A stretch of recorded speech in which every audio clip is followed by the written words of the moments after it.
This is the Moshpit Backstage podcast for punk, metal, and rock interviews and segments.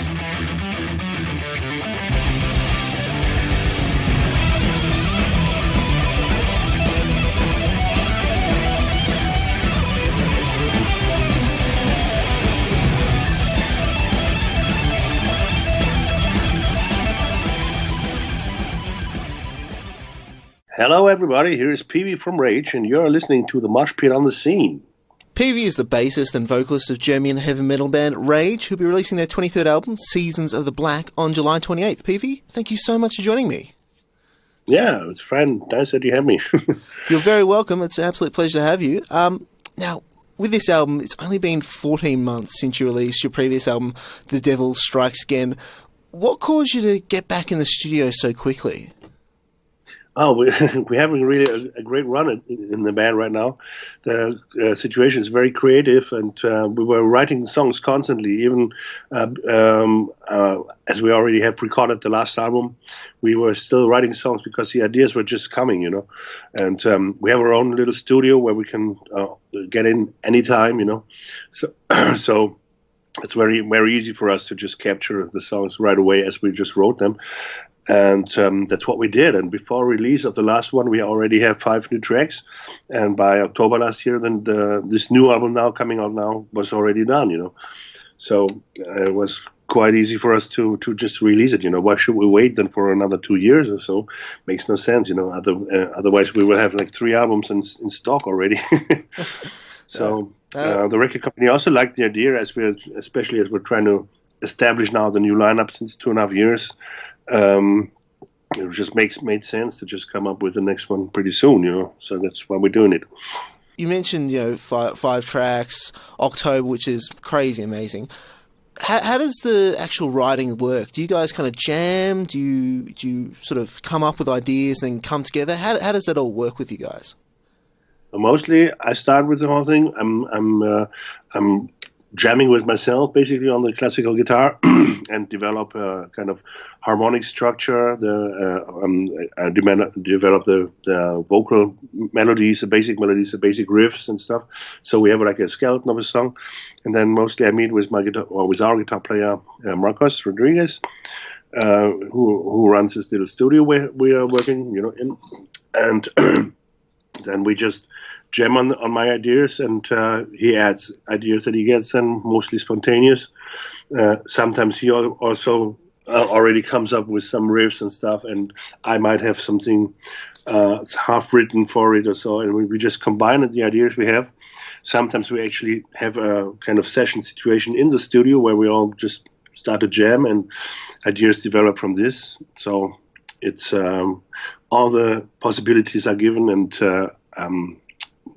so that's why we have so many songs, you know, because we're constantly working on this stuff. We have so much fun playing together, and it's a very creative situation. The band has a great deal of history. It's really amazing the fact you're in your 23rd album, an incredible achievement for any band, really. But you've also got some fresh blood. How do you think those two work together? Because they're kind of opposite kind of things, you know, sort of exuberance, freshness, as well as sort of experience and all those kind of things that go with it. You're talking about Marcus and Lucky? Yeah. Yeah, you have to know both guys are my friends since a long time. We are privately together already since. With Marcus it's more than 15 years, and with Lucky it's 30 something years. Since 1988 we are friends, and you know this is a long personal history we have together. So it's a complete different situation for us. Working in a band now, it's very familiar for us to be together. You know, this is not that we have to learn to know each other or so.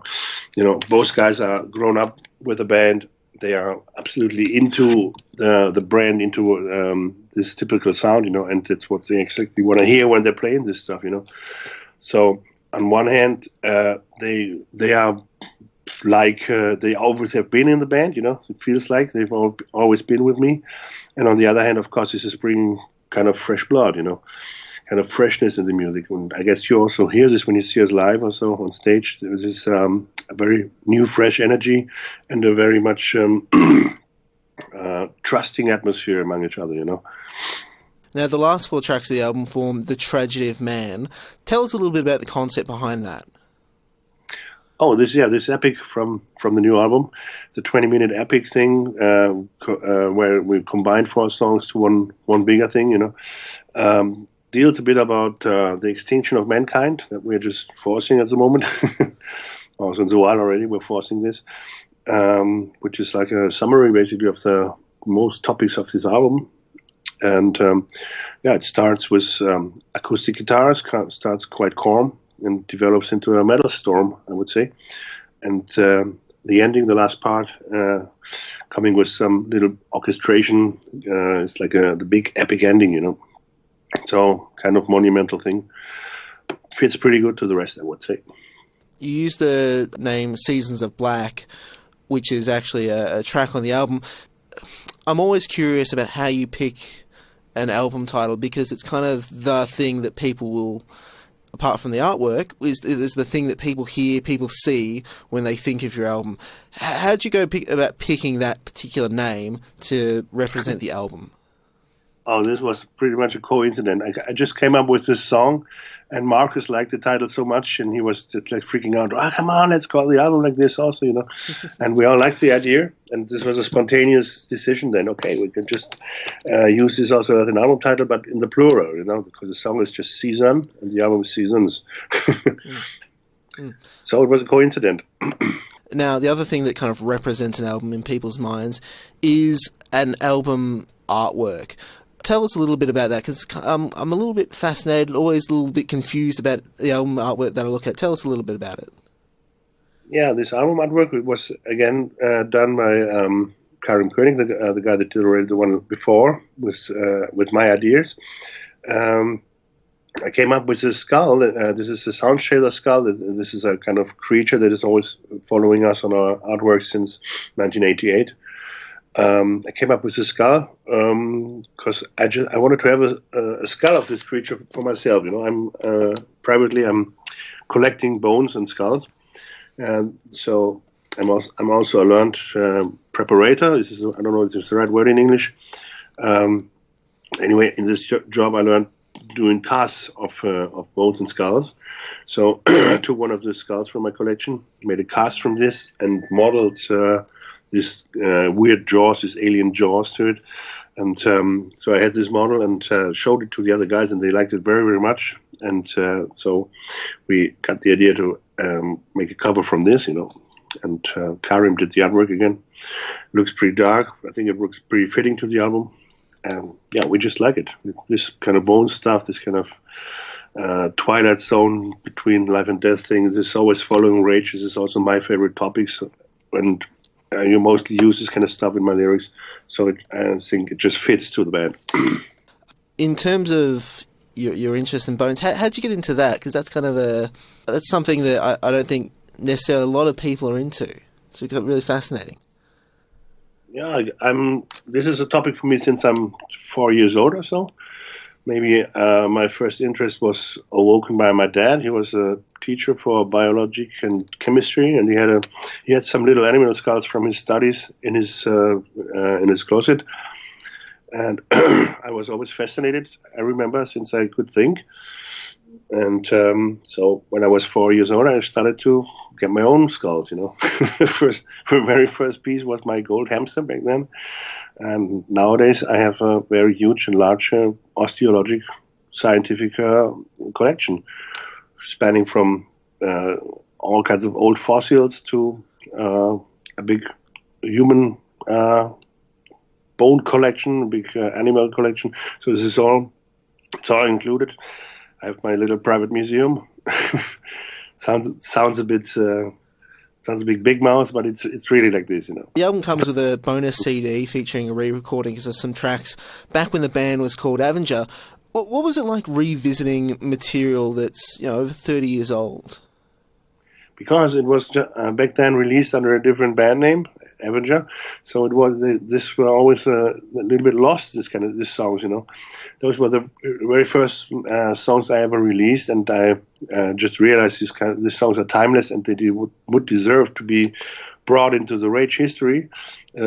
So we got the idea to just re-record some of those songs, as we wanted to have some bonus material, and in the end, these songs developed to sound awesome. They could have been written for this new album, and if you hear it, you wouldn't believe that those songs are like 35 years old or so, Now, I've spoken to a couple of long-running German heavy metal bands in the past few months, and one of the things that really interests me is like the fact that you keep playing. It's kind of, a lot of people have things they love to do, but not everyone gets to do something for such a large part of their life. What is it that sort of has kept you coming back to this? And like, it's not like this is like the easiest job in the world. There are troubles in this. What has kept you coming back to this and kept you going with this? Well, this is my life. Music is my life, and this band is my life. And definitely, I decided for this for long ago, and I will keep on doing this as long as I can stand.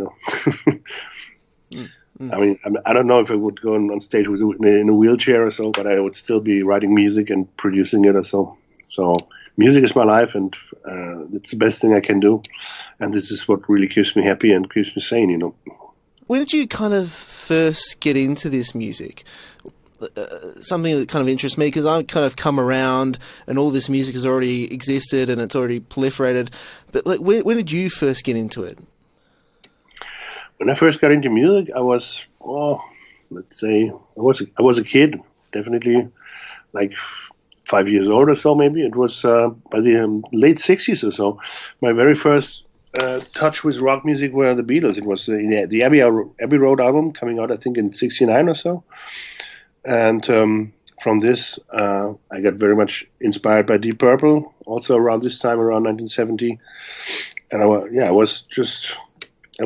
wasn't even in school, I guess, back then. I guess through my elder brother and a cousin of mine, I learned to know this music. I just remember that my cousin, they were having a band already. He was a bit older. They were having a band. They were all these long-haired guys with kind of psychedelic guitars. They were doing something hard rock-like or so.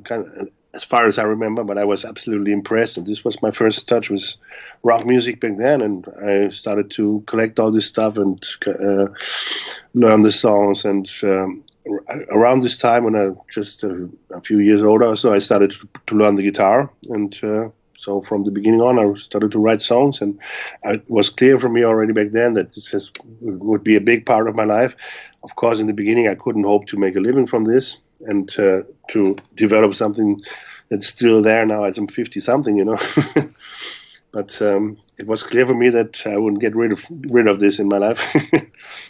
How'd you first start to sing? Yes, from the beginning on. When I had learned my first chords on the guitar, I remember I had one chord, the first chord I learned, and I made a song from this. It's a joke. It sounds like a joke, but I mean, actually, you could like sing around this chord, and that's what I did. I wrote some very cheesy lyrics. And sung this stuff around this chord, This was from the first step on. I always sung with the guitar, So this is natural for me. When did you first pick up the bass? Whoa, this was a bit later then. I already had my first band, and at this point I was a guitar player and singer.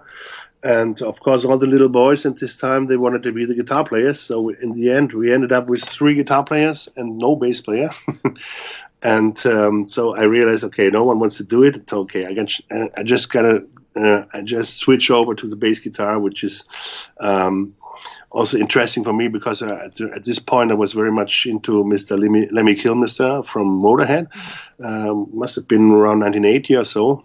And I was a big fan of him, and I liked him so much, and I liked this Rickenbacker bass guitar that he was playing, So I got the chance at this stage to get a used Rickenbacker, which I still have. This was my first bass guitar. A model from 1969, actually, it was built. a real historic bass guitar now. Still have it in my collection. And that's how I became a bass player, because no one else wanted to do it in the beginning, you know. Of course, later, very shortly later, I loved the instrument. I loved what I could do with this, and what I could add to the music. Gave a way more dimension than if you just scrabble around on 3 guitars or so, you know. So that's how it started. One thing that kind of fascinates me about heavy metal is it's this kind of thing where people have often been calling it either rubbish or saying it's dead. For your experience, coming through such a large chunk of heavy metal history, like, what do you think of heavy metal then, when you were sort of picking it up, starting the band, and now? Do you think it's still vibrant? How do you think it is now as opposed to then? Of course, the things have changed a little bit over the years. There's way more competition now, of course, than it was back then. But in general, I don't really think that the fans, and which are the basic of the scene, that the fans have changed that much. Even as is now a complete different world with all this digital world and internet and all this stuff. This was, of course, not existing back then.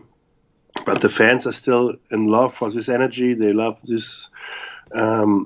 This vibe that this music particularly has, this is something complete else than what you find in pop music or in rap or whatever and all this other stuff, And I know metal was always predicted to be dead or so, but it never was, It was always existing somewhere in the world, Of course, there were trends coming up or so. I remember here in Europe, probably also in the States or so, when this grunge stuff was coming up, all these metal bands were just disappearing or so, it seemed, but they just went to somewhere else in the world. I remember as we had problems touring over here in Europe, we just went to Japan. Because at this point metal was getting huge in Japan. So we could just stay there for the rest of the time. This was for a couple of years, and then it was coming back again. This is with everything in the world, it's all coming up and down in waves. So it's always happening somewhere on this planet. Metal. I don't think that metal will die. That's good to hear. I think that's definitely thanks to incredible bands like you. Rage, their 23rd album, Seasons of Black, is out on July 28th. Peavy, thank you so much for joining me. It's been an absolute pleasure talking to you. Yeah, also for me.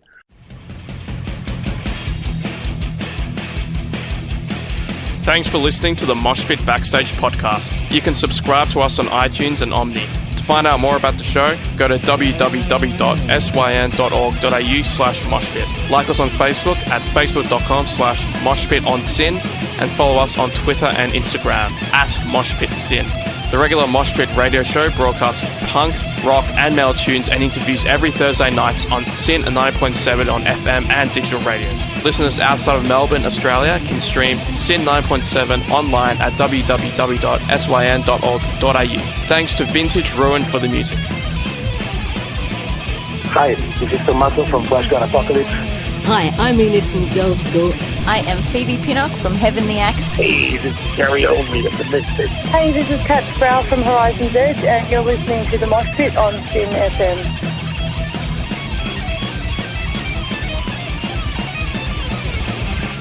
Hi, this is Einar from Leopard. Hi, I'm Virginia Lilly from the band Lily. This is Raul from 1349. Hey, what's up, everybody? This is Ali from Uberhead. Hey, everybody, this is Charlie Benante with Anthrax, and you are listening to the Moshpit on Sin.